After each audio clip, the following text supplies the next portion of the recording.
മുഖ്യമന്ത്രിയോടും പ്രതിപക്ഷത്തോടും ഞങ്ങൾ ചോദിക്കാൻ ആഗ്രഹിക്കുന്നു.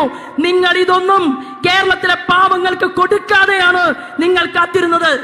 നിങ്ങൾ പ്രധാനമന്ത്രി കൊടുത്ത വീട്ടിൽ, നരേന്ദ്രമോദിജി കൊടുത്ത വീട്ടിൽ ഇവിടുത്തെ പാവപ്പെട്ടവൻ കിടന്നുറങ്ങിയാൽ ഞങ്ങൾക്ക് വീട് തന്ന നരേന്ദ്രമോദിജി വിശ്വസിക്കുന്ന പാർട്ടിയിൽ താമര ചിഹ്നത്തിൽ വോട്ട് കിട്ടുമോ എന്നുള്ള ഭയപ്പാട് കൊണ്ട് മറ്റേതൊരു സംസ്ഥാനത്തെക്കാൾ കൂടുതൽ നിങ്ങൾ ഇവിടെ വികസനത്തെ വഴിമാറ്റി നിർത്തി അഴിമതിയുടെ കെടുകാര്യസ്ഥതയുടെ പ്രതീകമായി പര്യായമായിട്ടാണ് ഇവിടുത്തെ ഭരണപക്ഷവും ആ ഭരണപക്ഷത്തെ അനുകൂലിക്കുന്ന പ്രതിപക്ഷവും കേരളത്തിന്റെ നിയമസഭയ്ക്കകത്ത് പോയിട്ടുള്ളത്. പ്രിയപ്പെട്ട സഹോദരന്മാരെ, സഹോദരിമാരെ, ഇതിനെ നമുക്ക്, ഇവരുടെ ഈ കാപട്യത്തെ നമുക്കൊന്ന് പൊളിച്ചടുക്കണം. നരേന്ദ്രമോദി പങ്കെടുത്ത വേദിയിൽ കൊടുങ്കാറ്റായി ശോഭാ സുരേന്ദ്രൻ. മോദി സർക്കാരിന്റെ നേട്ടങ്ങൾ എണ്ണി എണ്ണി പറഞ്ഞ വേദിയെ പ്രകമ്പനം കൊള്ളിച്ച ശോഭ പിണറായി സർക്കാരിന്റെ അഴിമതി ഭരണത്തിന്റെ മൂടുപടങ്ങൾ ഒന്നൊന്നായി വലിച്ചു കീറുകയും ചെയ്തു. കേന്ദ്രത്തെ പഴി പറഞ്ഞ ജനങ്ങളെ വഞ്ചിച്ചുകൊണ്ടിരിക്കുന്ന സംസ്ഥാന സർക്കാരിന്റെ പ്രവർത്തികൾക്കെതിരെ ആഞ്ഞടിക്കുകയായിരുന്നു ആലപ്പുഴയിലെ സ്ഥാനാർത്ഥി ശോഭാ സുരേന്ദ്രൻ. മോദി പോലും കൈയടിച്ചു പോയ ശോഭാ സുരേന്ദ്രൻ തീപ്പൊരി പ്രസംഗം ഇങ്ങനെയായിരുന്നു. തിരഞ്ഞെടുപ്പ് പ്രചാരണവുമായി ബന്ധപ്പെട്ട കേരളത്തിലെത്തിയ പ്രധാനമന്ത്രി നരേന്ദ്രമോദി പങ്കെടുത്ത പരിപാടിയിൽ സംസാരിക്കുകയായിരുന്നു ശോഭാ സുരേന്ദ്രൻ പിണറായിയെ വലിച്ചു കീറി ഒട്ടിച്ചത്. ആരാധ്യരായിട്ടുള്ള നേതൃനിരയിൽ പ്രവർത്തിക്കുന്ന സഹോദരന്മാർ, സഹോദരിമാർ, അതിൽ ഒരാളുടെയും പേര് പറയാൻ പറ്റാത്ത രീതിയിൽ എത്ര പ്രൗഢമാണ് ഇവിടെ ഇരിക്കുന്ന എൻ്റെ സഹപ്രവർത്തകർ എന്ന് ഞാൻ ഓരോരുത്തരുടെയും പ്രസംഗം നിരീക്ഷിക്കുകയായിരുന്നു. എല്ലാവർക്കും ഒപ്പം ഈ പ്രസ്ഥാനത്തിൽ ആര് ഏത് ചുമതലയിലിരുന്നാലും ഈ കുങ്കുമഹരിത പതാകയെ ഉയർത്തിപ്പിടിച്ചുകൊണ്ട് എന്ത് പ്രതിസന്ധിയെയും ഏത് കൊടുങ്കാറ്റിനെയും വകഞ്ഞ് നീക്കിക്കൊണ്ട് ഈ പ്രസ്ഥാനത്തെ ഏറ്റവും ഉന്നതിയിലേക്ക് എത്തിക്കാൻ വേണ്ടി പരിശ്രമിക്കുന്ന എൻ്റെ സഹപ്രവർത്തകരായിട്ടുള്ള സഹോദരി സഹോദരന്മാർ, മാധ്യമ സുഹൃത്തുക്കൾ, പോലീസ് അധികാരികൾ, അതുപോലെ തന്നെ നമ്മുടെ നരേന്ദ്രമോദിജിയെ കണ്ണിലെ കൃഷ്ണമണി പോലെ കാക്കുന്ന ഇവിടെ എത്തിയിട്ടുള്ള SPGയുടെ ഓരോ അംഗങ്ങളും, മാധ്യമ സുഹൃത്തുക്കൾ ഉൾപ്പെടെ എല്ലാവർക്കും ഹൃദയപൂർവം നമസ്കാരം. നമുക്കുള്ള ഗ്രൗണ്ട് ഒരുങ്ങിക്കഴിഞ്ഞു. പണ്ടൊക്കെ നമ്മൾ തെരഞ്ഞെടുപ്പിനെ നേരിടുന്ന സമയത്ത് നമ്മുടെ രാഷ്ട്രീയ പ്രതിയോഗികൾ ചോദിക്കും, ആരാണ് നിങ്ങൾക്ക് കൂട്ടുകാരായിട്ടുള്ളത്? അന്ന് നമുക്ക് 2 പഞ്ചായത്ത് മെമ്പർമാരോ 2 പഞ്ചായത്ത് പ്രസിഡന്റുമാരോ ഉണ്ടായിരുന്നില്ല. അന്ന് നമ്മൾ മുന്നോട്ട് പോകാൻ തീരുമാനിക്കുമ്പോ രാഷ്ട്രീയ സ്വയംസേവക സംഘത്തിൽ വിശ്വസിക്കുന്ന ഒരാൾ, പിന്നീട് ഭാരതീയ ജനതാ പാർട്ടിയുടെ വിവിധ ചുമതലകളിൽ കടന്നു വന്ന ഒരാൾ ഈ രാജ്യത്തിന്റെ പ്രധാനമന്ത്രിയാകുമെന്നുള്ള സ്വപ്നം നമുക്കുണ്ടായിരുന്നില്ല. കാരണം നമുക്ക് അത്രയേറെ പ്രതീക്ഷകൾ, അത്രയും നമ്മൾ ചിന്തിച്ചിരുന്നില്ല. നമ്മൾ അവിടെ നിന്ന് തുടങ്ങി. എന്നിട്ട് ഇപ്പൊ എന്താ സംഭവിച്ചത്? കേരളത്തിലെ ഏറ്റവും പ്രഗത്ഭമതികളായിട്ടുള്ള വ്യക്തികൾ പലരും നമ്മുടെ പാർട്ടിക്കകത്തേക്ക് കടന്നു വന്നുകൊണ്ട് നമുക്ക് നമ്മുടെ പാർട്ടിയുടെ കൊടിയോടൊപ്പം ചേർത്ത് പിടിക്കാനായി BDJS എന്ന് പറയുന്ന സംഘടന ഉൾപ്പെടെയുള്ള ഓരോ രാഷ്ട്രീയ കക്ഷികളും നമ്മുടെ പാർട്ടിക്കകത്തേക്ക് വന്ന് അവരെല്ലാവരും ഒരുമിച്ച് നിന്നുകൊണ്ടാണ് നമ്മൾ NDA സഖ്യവുമായിട്ട് ഈ തെരഞ്ഞെടുപ്പിനെ നേരിടുന്നത്. ആ തെരഞ്ഞെടുപ്പിനെ നേരിടുന്ന സമയത്ത് ഞാൻ നോക്കുകയാണ്, എനിക്ക് പെട്ടെന്ന് സ്റ്റേജിലിരിക്കുന്ന സമയത്ത് ശ്രീമാൻ അനിൽ ആന്റണി പ്രസംഗിച്ചപ്പോ എനിക്കൊരു സിനിമയാണ് ഓർമ്മ വന്നത്. മോഹൻലാൽ അഭിനയിച്ച ലൂസിഫർ എന്ന് പറയുന്ന ഒരു സിനിമ. ആ സിനിമയില് ജിതിൻ രാമദാസ് വരുന്ന ഒരു രംഗമുണ്ട്. അപ്പൊ ജിതിൻ രാമദാസ് വലിയ ഏതോ മുന്തിയ കോളേജിൽ പഠിച്ച ആളാണ്. അങ്ങനെ വരുന്ന സമയത്ത് ആ സിനിമയിൽ ഒരു ഡയലോഗുണ്ട്, എനിക്ക് ആവശ്യത്തിന് മുണ്ട് മടക്കി കുത്താനും മുണ്ടുടുക്കാനും അറിയാം, മുണ്ട് മടക്കി കുത്താനും അറിയാം എന്ന് പറഞ്ഞ അദ്ദേഹത്തിന്റെ പ്രസംഗം ഞാൻ കേട്ടു. മറ്റൊരാൾ ഇവിടെ പ്രസംഗിച്ചു, അത് ബൈജു കലാശാലയാണ്. ശ്രീമാൻ ബൈജുവിനെ പോലെയുള്ള ആളുകൾ അടിസ്ഥാന വർഗത്തിന്റെ പ്രാതിനിധ്യം എന്നുള്ളത് അവരെയെല്ലാം തന്നെ കൈപിടിച്ച് ഉയർത്തിക്കൊണ്ടുവന്ന് ഇവിടുത്തെ പട്ടിണിപ്പാവങ്ങളും സാധാരണക്കാർക്കും ഞങ്ങൾ ജീവിതം നൽകും എന്ന് പറഞ്ഞ ഒരാളാണ്. അദ്ദേഹം ഇവിടെ നമ്മുടെ മുന്നിൽ പ്രസംഗിച്ചു കഴിഞ്ഞു. അദ്ദേഹം പറയുകയാണ്, എന്നെ ഈ വേദിയിൽ പ്രസംഗിപ്പിച്ചത് ശ്രീമാൻ തുഷാർ വെള്ളാപ്പള്ളിയാണ് എന്ന് പറയുകയാണ്. ഞാൻ മുമ്പ് SNDPയുടെ പല യോഗങ്ങളിലും പങ്കെടുക്കാൻ ശ്രീനാരായണ ഗുരുദേവന്റെ ദർശനമാലയെക്കുറിച്ച് പഠിച്ച് അത് ചെന്ന് പറഞ്ഞു കൊടുക്കാനുള്ള അവസരം കിട്ടിയിട്ടുള്ള ഒരു സാധാരണക്കാരിയാണ്. അപ്പൊ ആ സമയത്ത് എന്നോട് ചില സ്ത്രീകൾ, അമ്മമാർ പറഞ്ഞു, ഞങ്ങളൊക്കെ സാരിക്ക് മാച്ചായിട്ട് അടിപ്പാവാട ഉപയോഗിക്കാൻ തുടങ്ങിയത് ഞങ്ങളുടെ അനിഷേധ്യ നേതാവായിട്ട് ശ്രീമാൻ വെള്ളാപ്പള്ളി സാർ വന്നതിന് ശേഷമാണ് എന്ന് അമ്മമാർ പറഞ്ഞിട്ടുണ്ട്.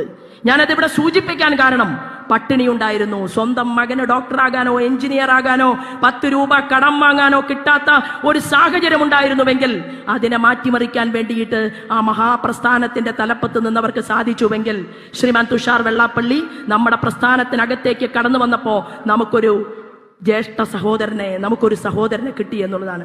മറ്റൊരാൾ ഇവിടെ പ്രസംഗിച്ചു, അതാരാണെന്നറിയുമോ? ഷോണാണ്. ഷോൺ ജോർജ് പ്രസംഗിക്കുമ്പോൾ ഞാൻ നോക്കിയായിരുന്നു. എൻ്റെ 10 മിനിറ്റ് സമയമാണ്. പക്ഷെ എൻ്റെ സഹപ്രവർത്തകർക്ക് ഞാനൊരു നല്ല പ്രസംഗം നടത്തേണ്ട സമയത്ത് ഞാൻ എൻ്റെ മിനിറ്റുകൾ ഇവിടെ ഞാൻ അവർക്ക് വേണ്ടിയാണ് ഡെഡിക്കേറ്റ് ചെയ്യുന്നത്. ശ്രീമാൻ ഷോൺ ഉണ്ടല്ലോ, ഷോൺ പ്രസംഗിക്കുമ്പോൾ പറഞ്ഞത് കോടികളുടെ അഴിമതി നടത്തിയതിൻ്റെ കഥകളാണ്. കോടിക്കണക്കിന് രൂപ അഴിമതി നടത്തിയവരുടെ കണക്ക് ഇവിടെ പറയുകയും, ഞാൻ മത്സരിക്കുന്ന ആലപ്പുഴ പാർലമെന്റില് 40,000 കോടി രൂപയുടെ കരിമണൽ കൊള്ള നടത്തിയിട്ടുള്ള കർത്തയെപ്പോലും മണിച്ചിത്ര താഴിട്ട് പൂട്ടാൻ തീരുമാനിച്ചുവെന്ന് പൊതുസമൂഹത്തിന്റെ മുന്നിൽ, മാധ്യമ പ്രവർത്തകരുടെ മുന്നിൽ വിളിച്ചു പറയാൻ സാധിച്ച ഒരു സഹോദരനാണ് ശ്രീമാൻ ഷോൺ ജോർജ്. നമ്മുടെ ആരാധ്യനായിട്ടുള്ള നമ്മുടെ പ്രിയപ്പെട്ട മന്ത്രി ശ്രീമാൻ മുരളീധരൻ അവர்கள் ഈ വേദിയിലുണ്ട്. അദ്ദേഹം പ്രസംഗിച്ചിട്ടില്ല, പ്രസംഗിക്കാൻ പോവുകയാണ്. കേന്ദ്രത്തിൽ ആളുകൾ ചോദിക്കുകയാണ്, നിങ്ങൾ ഇത്രയും ആളുകൾ മത്സരിക്കുമ്പോ നിങ്ങൾക്ക് കേന്ദ്രത്തിൽ എങ്ങനെയാണ് ഇത്രയും മന്ത്രിമാരുണ്ടാവുക എന്നാണ് ചോദിച്ചത്. നിങ്ങൾക്കത് പ്രശ്നമല്ലല്ലേ? കോൺഗ്രസ് ഭരിക്കുന്ന സമയത്ത് 1/2 ഡസനോളം വരുന്ന മന്ത്രിമാർ കേന്ദ്രത്തിൽ പോയല്ലോ. 1/2 ഡസനോളം വരുന്ന ആളുകൾ നിങ്ങൾ കേന്ദ്രത്തിൽ പ്രവർത്തിച്ചിട്ട് നിങ്ങൾ ഈ കേരളത്തിന് വേണ്ടി എന്താണ് നൽകിയത് എന്നുള്ള ചോദ്യം ഇന്നും കേരളത്തിന്റെ മണ്ണിൽ മാറി നിൽക്കുമ്പോൾ നമ്മുടെ കേന്ദ്രതലത്തിൽ ഇരുന്നു കൊണ്ട് മന്ത്രിമാർ മൗനമായി അവരുടെ മണിക്കൂറുകൾ മുഴുവൻ ഇന്ത്യൻ പ്രധാനമന്ത്രിയോടൊപ്പം ചേർന്ന് നിന്നുകൊണ്ട് ഈ പ്രസ്ഥാനത്തിന് വേണ്ടിയല്ല, ഒരാൾ ജയിച്ച് അധികാരത്തിൽ വന്ന് കസേരയിലിരുന്ന് മന്ത്രിയായി കഴിഞ്ഞാൽ പിന്നീട് അദ്ദേഹം മാറേണ്ടത് ജനങ്ങളുടെ സേവകനായിട്ടാണ് എന്ന് പഠിപ്പിച്ച ശ്രീമാൻ നരേന്ദ്രമോദിയോടൊപ്പം മന്ത്രിസ്ഥാനം അലങ്കരിച്ച ശ്രീമാൻ മുരളീധരൻ ജി, അദ്ദേഹം മറ്റൊരു മണ്ഡലത്തിൽ ഇവിടെ മത്സരിക്കുകയാണ്. എൻ്റെ സഹപ്രവർത്തകര്, എനിക്ക് തോന്നുന്നത് എത്രയും പെട്ടെന്ന് നമുക്ക് അടുത്ത സെക്ഷൻ വരാൻ പോകുന്നത് അസംബ്ലി തെരഞ്ഞെടുപ്പാണ്. എനിക്ക് ഉറപ്പുണ്ട് ഇതിനകത്തിരിക്കുന്ന ചെറുപ്പക്കാരിൽ പലരും 100 സെഞ്ചുറി തികയ്ക്കും എന്നുള്ള രീതിയിലാണ് ഈ ഇരിക്കുന്ന ആളുകളെ കാണുന്ന സമയത്ത് എനിക്ക് തോന്നുന്നത്. പ്രിയപ്പെട്ടവരെ, ഞാൻ 1-2 കാര്യങ്ങൾ സൂചിപ്പിക്കാനാണ് ഈ അവസരത്തെ ഉപയോഗപ്പെടുത്തുന്നത്. നമ്മുടെ ആരാധ്യനായിട്ടുള്ള, ലോകാരാധ്യനായിട്ടുള്ള ശ്രീമാൻ നരേന്ദ്രമോദിജി ഈ വേദിയിലേക്ക് കടന്നു വരികയാണ്. അദ്ദേഹത്തെ എത്ര തന്നെ കണ്ടാലും, അദ്ദേഹത്തെ ഓരോ നിമിഷവും അദ്ദേഹത്തിന്റെ മുഖകമലത്തെ കാണുമ്പോ, അദ്ദേഹത്തിന്റെ വാക്കുകൾ കേൾക്കുമ്പോ നമുക്ക് ഇനിയും പ്രവർത്തിക്കാനുള്ള ഊർജവും ആവേശവും കിട്ടുമ്പോൾ, അദ്ദേഹത്തിന്റെ മണിക്കൂറുകൾ, ദിവസങ്ങൾ, ആഴ്ചകൾ, അദ്ദേഹത്തിന്റെ വർഷങ്ങൾ, ഒരു ദിവസം പോലും ലീവ് എടുക്കാതെ ഒരു പാവപ്പെട്ട കുടുംബത്തിൽ ജനിച്ചു വളർന്ന ഒരു സാധാരണക്കാരന്റെ മകനെ ഇന്ന് ലോകത്തിന്റെ വിശ്വഗുരുവിന്റെ സ്ഥാനത്തേക്ക് എന്റെയും നിങ്ങളുടെയും ഭാരതാംബയെ ഉയർത്തിക്കാണിക്കാൻ വേണ്ടി ശ്രമിച്ചുകൊണ്ട് ശ്രീമാൻ നരേന്ദ്രമോദി മുന്നോട്ട് വരുമ്പോൾ, അദ്ദേഹം ഈ വേദിയിലേക്ക് കടന്നു വരുമ്പോ, ഇവിടെ മുൻ മുഖ്യമന്ത്രി, രാഷ്ട്രീയത്തിന്റെ ചാണക്യൻ, കേരളത്തിൽ വികസനം സ്പീഡായി കൊണ്ടുവരണമെന്ന് പറഞ്ഞ ശ്രീമാൻ കരുണാകരന്റെ കുടുംബത്തിൽ നിന്ന് ഒരു സഹോദരി നമ്മുടെ പ്രസ്ഥാനത്തിനകത്തേക്ക് കടന്നു വന്നിരിക്കുകയാണ്, ശ്രീമതി പത്മജ. ആ പത്മജ ചേച്ചിയെ ഹൃദയപൂർവ്വം സ്വാഗതം ചെയ്തുകൊണ്ട് ഇന്ത്യയുടെ പ്രധാനമന്ത്രി ഏതാനും സമയത്തിനകം ഈ വേദിയിലേക്ക് കടന്നു വരും. പ്രിയപ്പെട്ടവരെ, ഇന്ന് പത്രത്തിൽ ഒരു വാർത്തയുണ്ട്. ആ വാർത്തയിൽ എന്താണ് പറയുന്നതെന്നറിയുമോ? കേരള ഭരണത്തിന് നേതൃത്വം കൊടുക്കുന്ന പിണറായി വിജയനോട്, മുഖ്യമന്ത്രിയോട് ഞാൻ ഒരു ചെറിയ ചോദ്യം ചോദിക്കാൻ ആഗ്രഹിക്കുകയാണ്. കേന്ദ്രത്തിലെ പ്രധാനമന്ത്രി നരേന്ദ്രമോദിജി, അദ്ദേഹം പോഷൻ അഭിയാൻ പദ്ധതി പ്രഖ്യാപിച്ചു. അദ്ദേഹം പറഞ്ഞു, ഗർഭിണികളായിട്ടുള്ള അമ്മമാർ, അവർക്ക് നല്ല കുഞ്ഞുങ്ങൾ ഉണ്ടാകണം, അവർക്ക് ആരോഗ്യം വേണം, അവർക്ക് ആവശ്യമായിട്ടുള്ള പോഷക സമൃദ്ധമായിട്ടുള്ള ഭക്ഷണം കൊടുക്കണം. അതിന് കോടിക്കണക്കിന് രൂപ മാറ്റിവെക്കണമെന്ന് ആവശ്യപ്പെട്ടപ്പോ കേരളത്തിന്റെ മുഖ്യമന്ത്രിയും ഇവിടുത്തെ മന്ത്രിമാരും ചിരിച്ചു. അവര് പറഞ്ഞു, നല്ല കുഞ്ഞുങ്ങൾ ഉണ്ടാകാൻ ഇന്ത്യയുടെ പ്രധാനമന്ത്രി പറയണമോ? അതായിരുന്നു ചോദ്യം. പ്രിയപ്പെട്ട സുഹൃത്തുക്കളെ, എന്റെ പ്രിയപ്പെട്ട സഹോദരന്മാരെ, ഇതാ കേരളത്തിന്റെ കണക്ക് പുറത്തു വന്നിരിക്കുകയാണ്. ഇന്നത്തെ പ്രമുഖമായ ഒരു പേപ്പറിൽ വന്ന വാർത്തയാണ്. ആവശ്യത്തിന് ഉയരമില്ലാതെ, ഉയരത്തിനനുസരിച്ച് തൂക്കമില്ലാതെ ജീവിക്കുന്ന കുട്ടികളുടെ നാടായിട്ട് ഈ കേരളം മാറുകയാണ്. എന്നിട്ട് പറയുന്നത് എന്താണെന്നറിയുമോ? 6 വയസ്സ് മുതൽ 16 വയസ്സ് വരെയുള്ള 63% കുട്ടികളും കേരളത്തിൽ ഈ പ്രശ്നം അഭിമുഖീകരിക്കുകയാണ്. ജില്ലയുടെ വ്യത്യാസമില്ലാതെ കാസർഗോഡ് മുതൽ തിരുവനന്തപുരം വരെയുള്ള എന്റെയും നിങ്ങളുടെയും അമ്മമാർ പ്രസവിക്കുന്ന കുട്ടികൾ, 63% വരുന്ന കുട്ടികൾ ശാരീരികമായ പോഷകക്കുറവ് അനുഭവിച്ചുകൊണ്ട് ഈ കേരളത്തിന്റെ മണ്ണിൽ മുന്നോട്ട് പോകുന്നു എന്ന് പ്രമുഖമായിട്ടുള്ള പത്രവാർത്ത കേരളത്തിൽ പുറത്തു വന്നിരിക്കുകയാണ്. ഞാൻ പിണറായി വിജയനോടാണ് ഇപ്പോ മൈക്കിലൂടെ സംസാരിക്കുന്നത്. പ്രിയപ്പെട്ട മുഖ്യമന്ത്രി, അങ്ങയുടെ മകൾക്ക് സ്വർണ്ണത്തേരൊരുക്കുമ്പോ കേരളത്തിലെ പാവപ്പെട്ട സ്ത്രീകൾക്ക്, കേരളത്തിലുണ്ടാകുന്ന കുഞ്ഞുങ്ങൾക്ക് അവർക്ക് ആവശ്യമായിട്ടുള്ള പോഷകാംശം കൊടുക്കണമെന്ന് കേന്ദ്രം പറഞ്ഞ് കോടിക്കണക്കിന് രൂപ കേരളത്തിലേക്ക് കിട്ടിയപ്പോ അത് വകമാറി ചിലവഴിച്ച ഒരു നാണം കെട്ട മുഖ്യമന്ത്രിയാണ് ഈ കേരളത്തിന്റെ പിണറായി വിജയൻ എന്ന് പറയുന്ന മുഖ്യമന്ത്രി എന്ന് ഞങ്ങൾ ഈ കേരളത്തിലെ ജനങ്ങളോട് വിളിച്ചു പറയും. ഞങ്ങളുടെ പ്രധാനമന്ത്രിയുടെ സ്വപ്നമാണ് പോഷൺ അഭിയാൻ പദ്ധതി. നോക്കൂ, 23.4% കുട്ടികൾ അവർക്ക് ആരോഗ്യ പ്രശ്നങ്ങളുണ്ട്. 16.1% വരുന്ന കുട്ടികൾ തീരെ ഭാരമില്ലാത്തവരായിട്ട് കേരളത്തിൽ ജനിക്കുകയാണ്. ഞാനും നിങ്ങളും അടുത്ത തലമുറയ്ക്ക് വേണ്ടിയാണ് രാഷ്ട്രീയ പ്രവർത്തനം ചെയ്യുന്നത്. നമുക്ക് ഈ കേരളത്തെ ഇങ്ങനെ വിട്ടാൽ പോരാ എന്നുള്ളതാണ്. കുട്ടികളിൽ വിളർച്ച രോഗം 35.7% വരുന്ന കുട്ടികൾക്ക് വിളർച്ച രോഗമുണ്ട്. പാവപ്പെട്ടവന്റെ കുട്ടിക്ക് ഭക്ഷണം കഴിക്കാൻ മാർഗമില്ലെങ്കിലും, പാവപ്പെട്ടവർക്ക് പെൻഷൻ ഇല്ലെങ്കിലും, മറിയ ചേർത്തിയെ പോലുള്ള ആളുകൾ പെൻഷൻ കിട്ടാത്തതിന്റെ പേരിൽ പിച്ചച്ചട്ടിയുമായി ഈ കേരളത്തിന്റെ മുന്നിൽ വരുമ്പോഴും നിങ്ങൾ എന്താ പറഞ്ഞത്? നിങ്ങൾ പറഞ്ഞു നരേന്ദ്രമോദി പണമൊന്നും തരുന്നില്ല, നരേന്ദ്രമോദി വികസന പ്രവർത്തനമൊന്നും ചെയ്യുന്നില്ല എന്നല്ലേ നിങ്ങൾ പറഞ്ഞത്? തെരഞ്ഞെടുപ്പ് വന്നപ്പോ തിരുവനന്തപുരത്ത് മിസ്റ്റർ ശശി തരൂരിന്റെ ഫ്ലക്സ് ബോർഡ് വന്നു. ശശി തരൂരിന്റെ ഫ്ലക്സ് ബോർഡിൽ പറയുകയാണ് 3000 കോടിയുടെയും 4000 കോടിയുടെയും 6000 കോടിയുടെയും കണക്ക്. അദ്ദേഹം പറയുന്നു, ഞാൻ പാർലമെന്റേറിയനായിരുന്നു തിരുവനന്തപുരത്ത്, 6000 കോടി രൂപയിലധികം ഞാൻ ഇവിടുത്തെ ജനങ്ങൾക്ക് വേണ്ടി നൽകിയിട്ടുണ്ട്. ഉണ്ടോ? സന്തോഷം. കൊല്ലം പ്രേമചന്ദ്രൻ പറയുകയാണ്, ഞാനാണ് ഏറ്റവും കൂടുതൽ കൊല്ലം പാർലമെന്റ് മണ്ഡലത്തിലേക്ക് ഏറ്റവും കൂടുതൽ വികസന പ്രവർത്തനങ്ങൾ കൊണ്ടുവന്ന ആൾ. അപ്പൊ ശരി, പ്രേമചന്ദ്രന്റെ ഫ്ലക്സ് ബോർഡ് ഈ റോഡിൽ കാറിൽ തിരുവനന്തപുരത്തേക്ക് പോകുന്ന സമയത്ത് കണ്ട കാഴ്ച ഞാൻ സൂചിപ്പിക്കുകയാണ്. അത് കഴിഞ്ഞ് ഇങ്ങോട്ട് പോരുമ്പോ ആലപ്പുഴയിൽ ഞാൻ കണ്ടു ആരിഫിന്റെ ഫ്ലക്സ് ബോർഡ്. അതിൽ ആരിഫ് പറഞ്ഞു 2500 കോടിയുടെ വികസന പ്രവർത്തനങ്ങൾ ഞാൻ നടത്തിയിട്ടുണ്ട്.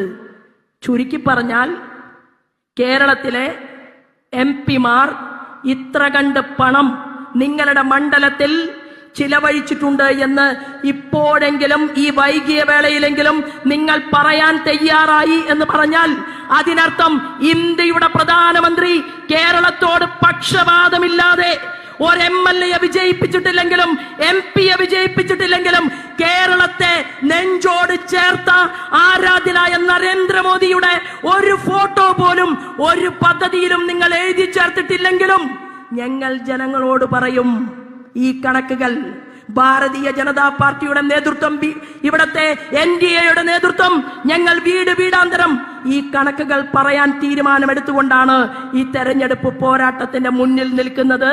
എന്റെ സഹപ്രവർത്തകരോട് എനിക്കൊരൊറ്റ അപേക്ഷയാണുള്ളത്.